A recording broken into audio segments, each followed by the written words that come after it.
Hey everyone, welcome to Volume 3 of Gnosis Knockout. Now, this is going to be a little bit different than the previous two volumes. The previous volumes were topics that interest me. What we're going to do once per month is we're going to do Gnosis Knockouts that are lessons, sort of, for journalists. For journalists and wannabe content creators, people who are new to creating esports content, or people who are just new to creating content in general. So this week, the whole focus of Gnosis Knockout is going to be interviewing. So this is interviewing 101, and we're going to start the very basic part of interviewing that I think is the most important to my interview process, and that's researching. So when you are going to do an interview, you want to be as well versed on your subject as humanly possible. Now, the way that we do this is by doing research. Now, research can be relatively difficult if you're doing something like, I don't know, going to EVO or Canada Cup, or even going to something like ESL 1 New York for CSGO. Because in those situations, you're not always sure who you're going to be able to get a hold of, and sometimes you're going to get access to people who you weren't expecting to. And in those situations, you're going to have to fly by the seat of your pants, and we will touch on that later in this lesson. But let's assume you have reached out to Team Liquid's AD carry double lift, and Team Liquid has said yes. We are okay with you doing a remote interview with double lift. Now what?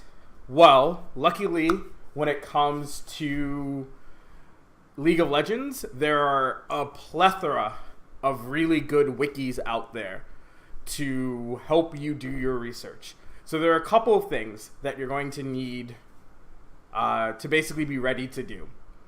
One of those things is, and this will be covered in a later lesson to a greater length, but you're going to want to be able to figure out where you think the direction of your interview is going to go.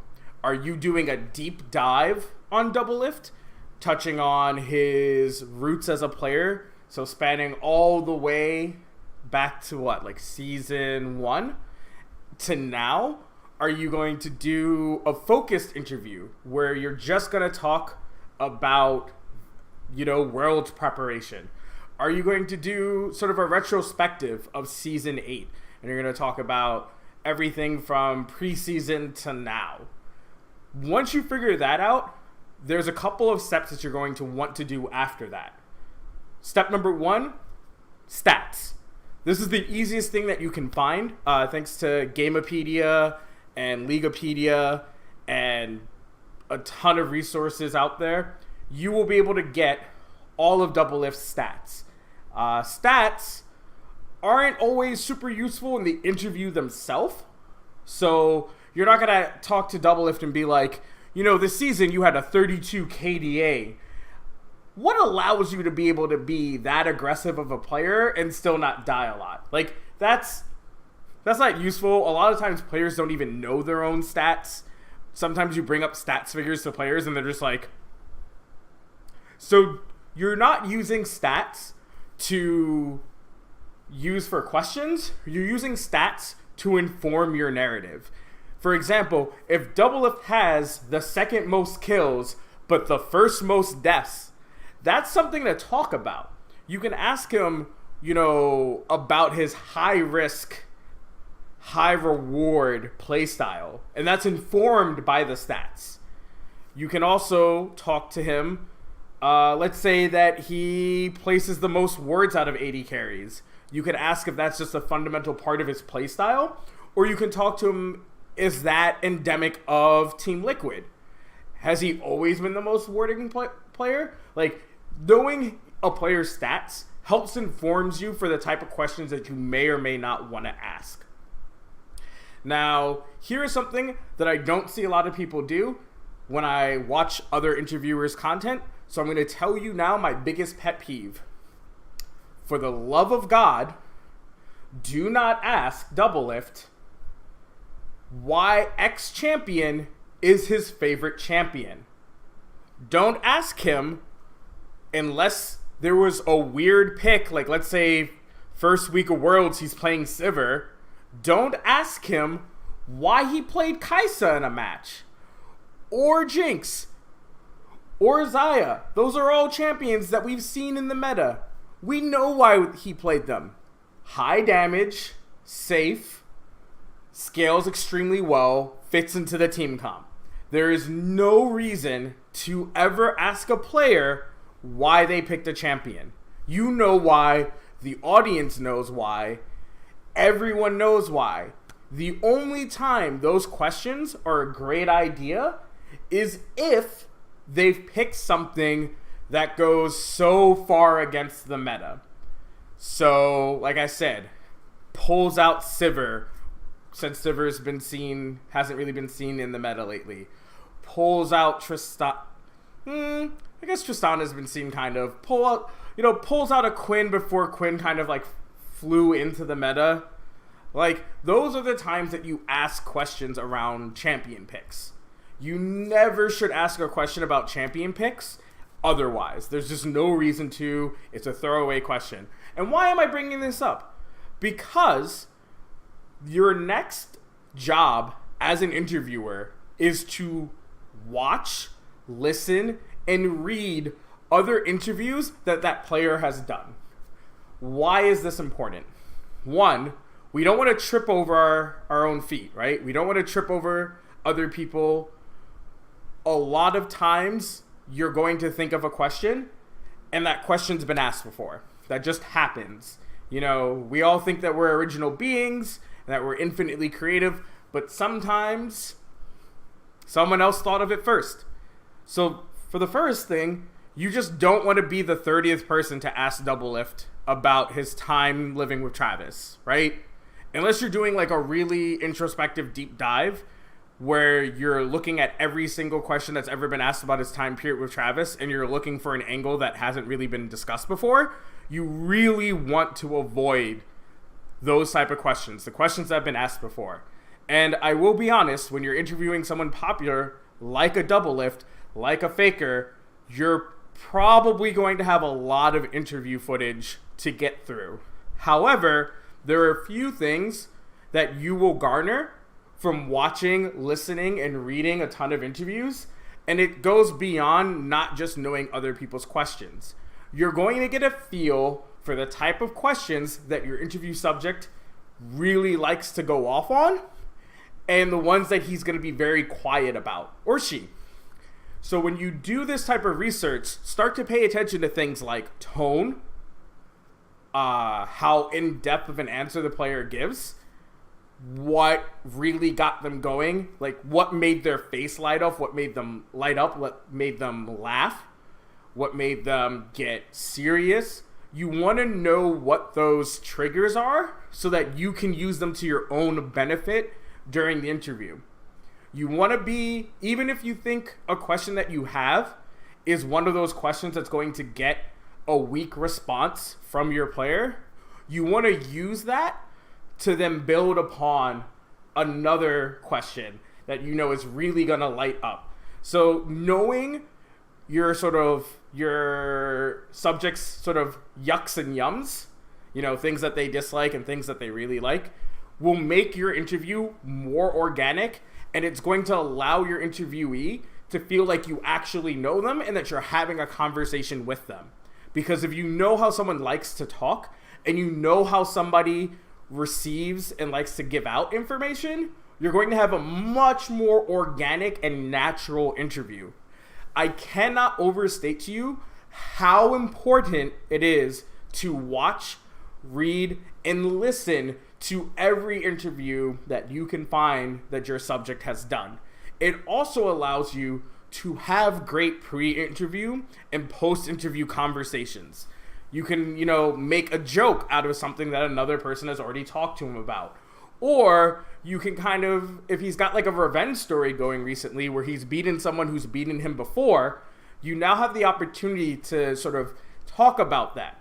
We'll get into this in a future lesson about the pre-interview phase, that time that you have when you've got the player and you're like walking him over to where you're doing your interview, you should use that time. You shouldn't just, quietly walk over with this person. And we'll get into that deeper in that specific lesson. But for 101, learning how to do research, it is invaluable that you do this, that you take the time to familiarize yourself with how your player, caster, personality, whatever it may be, likes and dislikes being interviewed. For example, if you have never done any research on Prawley, you wouldn't know that he's kind of a troll when he does interviews. He's become less of a troll since he's become a coach, but he's still a troll. And if you didn't know that, you might get disarmed very quickly in an interview. Or, some players are very soft-spoken and they don't really have a lot to say. They're not super media trained, or they just don't like doing interviews. And if you're not prepared for that, you're going to get extremely frustrated. There's so much I can't overstate this enough. It is very important and very valuable that you get this part of the research done. Now, after that, there's one other thing that I highly recommend when it comes to preparing for an interview in the research phase. That is finding out if your player streams, produces content, or is active on social media, such as Instagram or Snapchat, and even Twitter to an extent. Facebook, not so much. This allows you to absorb more and more of that person's personality and how they interact with their fans. Does your personality have like a specific name he calls his stream monsters, or his Twitch followers, or his YouTube subscribers? You may want to use that language when you talk to him. You may want to say, for example, Solo Renekton only calls his subscribers the Crocodile Crew. So instead of saying fans, you may want to say to him, is there anything you want to say to the Crocodile Crew? Now, may sound a little corny, might be a little cringy, but it kind of clues him in that you know about their brand. And when people watch, listen, or read your interview and they see that you said Crocodile Crew, they know that you know about SRO. You know who he is, and you know his fan base. And that's going to be silently well received. Rarely are you going to get praise because you knew what the player or personality refers to their community, but the community is silently going to appreciate that. It also can allow you to know the type of humor that your subject is into. For example, we'll stick with the SRO because I watch his stream a lot and his YouTube videos. He gets sent a lot of really bad puns and a lot of dad jokes. So making dad jokes might be a way for you to disarm him before the interview starts, or make him feel more comfortable. You want your subject to feel like you're talking to them. You're not there to get the checklist done and move on to the next person. You're interviewing this person because you want to talk to them, or at least I really hope that you want to talk to them. So taking the time to get a feel for how they brand themselves on social media, on YouTube, on Twitch, really gives you a sense of who they are as a person, which allows you to step away from just the personality. Sometimes people are a personality at all times, but you'll garner a lot about a person and their personhood from their Instagram and their Snapchat, where they're probably going to be a little less on brand. This is really important, trust me. A lot of times people think that researching their interview subject is just the stats, how they've recently been doing, who are they playing next, and those things are all really important. Don't get me wrong. But the thing is that you're not the only person who can look up Double If stats, who can look at how well Team Liquid did during the season, and can look up who they're playing next. Everyone is going to do that. And a lot of people are going to do a lot of surface level interviews based on those three things. What I'm trying to teach you what to do is how to go even deeper with your research so that you can have a more unique interview that people are going to remember. And trust me, when you do this kind of research and then you go and you interview the person again, future down the line, they're going to remember you as an interviewer. I can say this with experience from the FGC of people, when I interview people over and over again, that sort of prep in the first interview is appreciated in the first interview, and then it trickles down into the future interviews you do with them. I've experienced this both with interviewing Snake Eyes and with interviewing Bonchan more than once. I'm going to say it again. I cannot overstate how important research is to your interview. Now remember, ultimately, the interview is yours. You can do as much research or as little research. You may want to have just a go with the flow sort of conversation where you start with one poignant question and your interview continues from there. And it's just a natural organic flow. And that's great. But I will let you know that even in those situations, the more informed you are, the more organic that conversation is going to be. Research is important no matter what type of interview you're conducting. And remember to go beyond and plus ultra and come back for lesson 102, where we will be discussing person and not subject. Thank you, and I hope to see you tomorrow.